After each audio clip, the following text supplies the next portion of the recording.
पीठम तू मनमेव च पंचकत्र न लभ्यते महाकाल पुरद्दते। अर्थात यहाँ पर श्मशान, ऊषर यानी अनुपजाऊ भूमि, क्षेत्र अर्थात पवित्र भूमि, पीठ यानी शक्ति स्थान और मन अर्थात आध्यात्मिक शांति का स्थल पांचों एक ही स्थान पर उपलब्ध हैं। ये संयोग महाकाल की नगरी उज्जैन की महिमा को और गरिमामय बना देता है। उज्जैन के इस अलौकिक स्वरूप से प्रभावित हो महाकवि कालिदास अपने काव्य मेघदूत में लिखते हैं, हे जलधर, यदि महाकाल के मंदिर में समय से पहले तुम पहुंच जाओ तो तब तक वहां ठहर जाना जब तक सूर्य आंख से ओझल न हो जाए। शिव की संध्याकालीन आरती के समय नगाड़े जैसी मधुर ध्वनि करते हुए तुम्हें अपने धीर गंभीर गर्जनों का पूरा फल प्राप्त होगा। ये संध्या आरती जिसे कालिदास ने सराहा है अत्यंत महत्वपूर्ण है, क्योंकि ये वो प्रहर है जब सभी देवी देवता गंधर्व यहाँ उपस्थित होते हैं।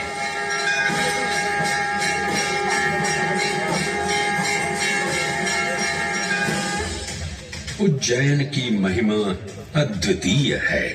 सतयुग, त्रेता युग, द्वापर युग और कलयुग, हर युग में इसका अप्रतिम महत्व रहा है। इस काल यात्रा में सबसे पहले आपको सतयुग के उस कालखंड में ले चलता हूँ जहां देव और दानव एकत्रित हैं समुद्र मंथन करने के लिए। मन की आंखों से कल्पना कीजिए, भगवान विष्णु ने कुर्म का रूप ले मंदरांचल पर्वत को अपनी पीठ पर उठा रखा है।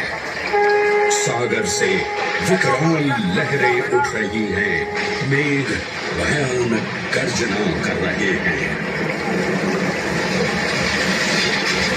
देव और दानव वासुकी सर्प को नेति बना और मंदार पर्वत को मथनी बना सागर को मथ रहे हैं कि तभी जल का पाप कालकूट विष निकलता है और पूरी सृष्टि को अपने ताप से झुलसाने लगता है। इस भयावह स्थिति ने देवताओं और असुरों के बीच हाहाकार मचा दिया। ये कैसा अनर्थ है? लक्ष्य था अमृतत्व का, पर अब मृत्यु की विकराल छवि हमारी आंखों के समक्ष मंडरा रही है। इस भयंकर संकट से केवल वही उद्धारकर्ता मुक्ति दिला सकते हैं जो समस्त विश्व के परम संरक्षक हैं। तभी सब महादेव की शरण में जाते हैं और पुकार लगाते हैं, ओम नमो भगवते रुद्राय। और फिर तुष्टा महादेव भक्तों की गुहार सुनते हैं, कैलाश से उतरते हैं, विष को अपनी अंजुलि में भर अपने कंठ में धारण करते हैं।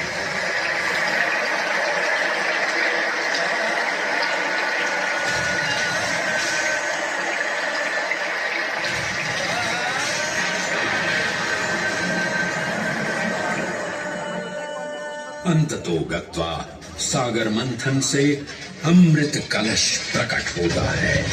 जैसे ही अमृत प्रकट हुआ, दानवों ने इसे केवल अपने आधिपत्य में लेने की आकांक्षा प्रकट की और संघर्ष छिड़ गया। आज यदि हम इस अमृत को प्राप्त कर सकें तो हम देवताओं पर हमेशा के लिए प्रभुत्व स्थापित कर पाएंगे। अमृत अपात्र हाथों में ना जा पाए, क्योंकि ये अपनी शक्ति का असीम दुरुपयोग करेंगे। इस अराजकता के परिणाम स्वरूप अमृत की कुछ बूंदें छलकी और पृथ्वी तक पहुंच गई। 4 स्थलों पर स्पर्श हुआ इन बूंदों का। हरिद्वार, प्रयागराज, नासिक और उज्जैन। अमृत की इन्हीं बूंदों के कारण उज्जैन में हर 12 वर्ष पर कुंभ सिंहस्थ मेले का आयोजन होता है। भगवान शिव की लीला देखिए।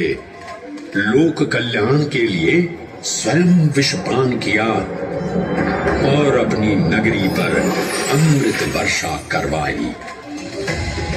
अमृत की पावन बूंदों से अभिसिंचित ये दिव्य उज्जैन भूमि रामायण के पृष्ठों में भी सम्मिलित हुई। सतयुग के बाद त्रेता युग में माता सीता की खोज में वानर सेना का यहाँ आगमन हुआ।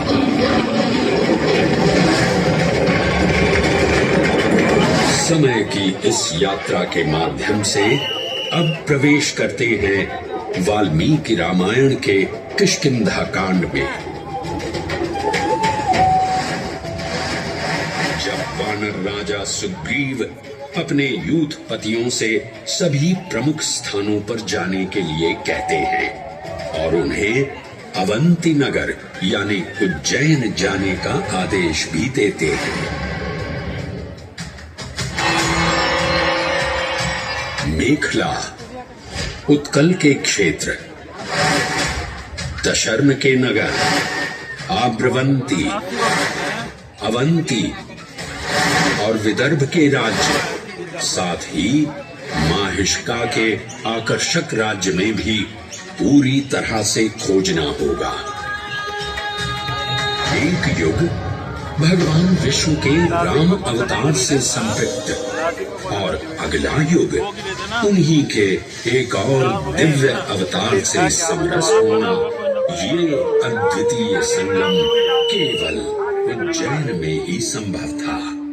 परंतु एक क्षण ठहरिए और ध्यान से सुनिए। ये हैं महाकाल के 1008 दिव्य नाम। हाँ, मैंने काल चक्र को परिवर्तित कर दिया है और अब द्वापर युग का शुभारंभ हो चुका है। विस्मय पूर्ण हो जाएंगे ये जानकर कि महाकाल के इन नामों को स्वयं भगवान श्री कृष्ण ने रचकर पिरोया था। महाकाल सहस्र नामावली की ये अद्भुत रचना उस समय की है जब योगेश्वर कृष्ण, उनके मित्र सुदामा और शेषावतार बलराम ने अवंती नगरी में स्थित सांदीपनी ऋषि के आश्रम में वेदांत दर्शन और शस्त्र विद्या की शिक्षा ग्रहण की थी। कहते हैं कि भगवान श्री कृष्ण को अवंती ने ऐसा मंत्र मुग्ध कर दिया कि यहाँ 64 दिनों तक रुककर उन्होंने 64 विद्याएं और 14 कलाओं का ज्ञान लिया। उज्जैन का संबंध महाभारत से भी जुड़ा हुआ है। इस महान महाकाव्य के वन पर्व में उल्लेख किया गया है कि महाकालेश्वर मंदिर में स्थित कोटि तीर्थ जल का स्पर्श मात्र करने से अश्वमेध यज्ञ के समान फल प्राप्त होता था। और फिर परिवर्तन की इस अनवरत धारा ने एक नई कहानी लिखी। उज्जैन में उदय हुआ मौर्य वंश का। सम्राट बिंदुसार ने अपने पुत्र अशोक को उज्जैन का राज्यपाल बनाया और समय के साथ अशोक के शासनकाल में धर्म का विस्तार हुआ।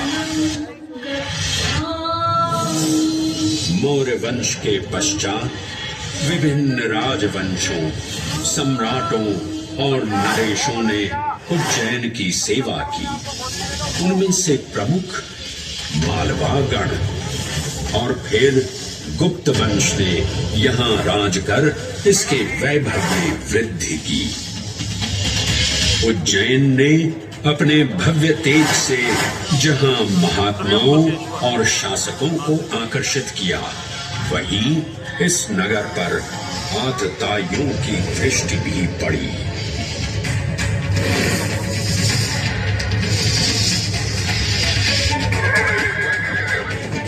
शक मध्य एशिया की खानाबदोश जनजाति थी, जिन्होंने उत्तर पश्चिमी और मध्य भारत के कुछ हिस्सों पर आक्रमण कर अपना शासन स्थापित किया।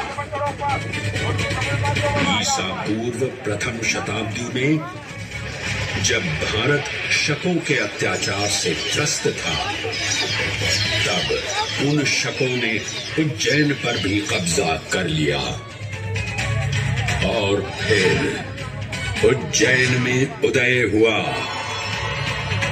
एक तेजस्वी योद्धा, महाराज विक्रमादित्य का।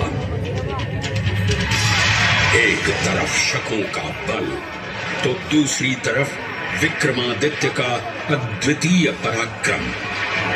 विक्रमादित्य की तलवार महादेव के तीसरे नेत्र सी चमकी। प्रचंड युद्ध हुआ। महाकाल की कृपा से शूरवीरों ने शकों को परास्त किया और उज्जैन में गणतांत्रिक शासन स्थापित किया।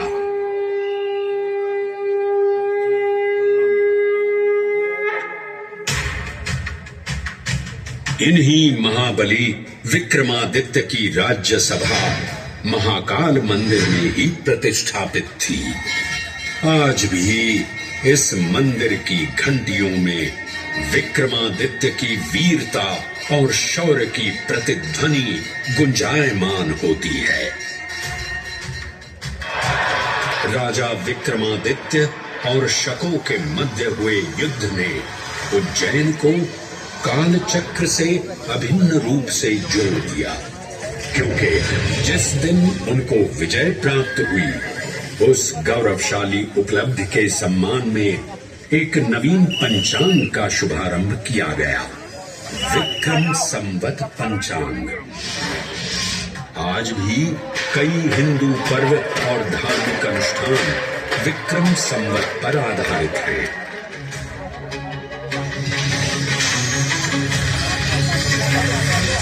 पृथ्वी की भौगोलिक कर्क रेखा इस पावन उज्जैन भूमि से होकर गुजरती है।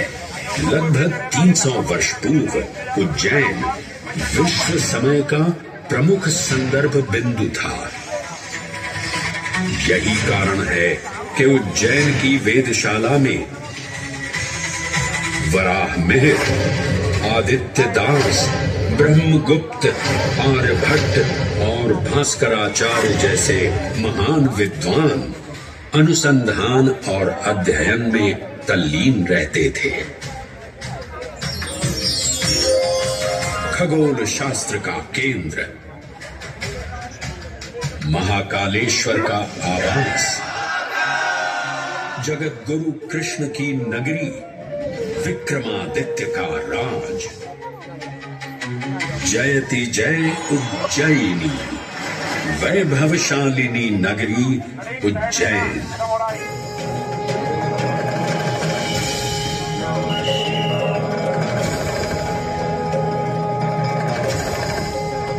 श्वासों को शिव मंत्र से अलंकृत कर, मन को भाव की गंगा से निर्मल कर, जो भी उज्जैन में महादेव की शरण लेता है, उसका कल्याण होना निश्चित है। आज सुनी सबने गाथा महाकाल की, दर्शन जिनके दुर्लभ हैं, नमन करे जिन्हें काल भी, चरण में जिनके है बसा। ये समस्त संसार कभी नहीं देखा होगा धरती पर ऐसा चमत्कार।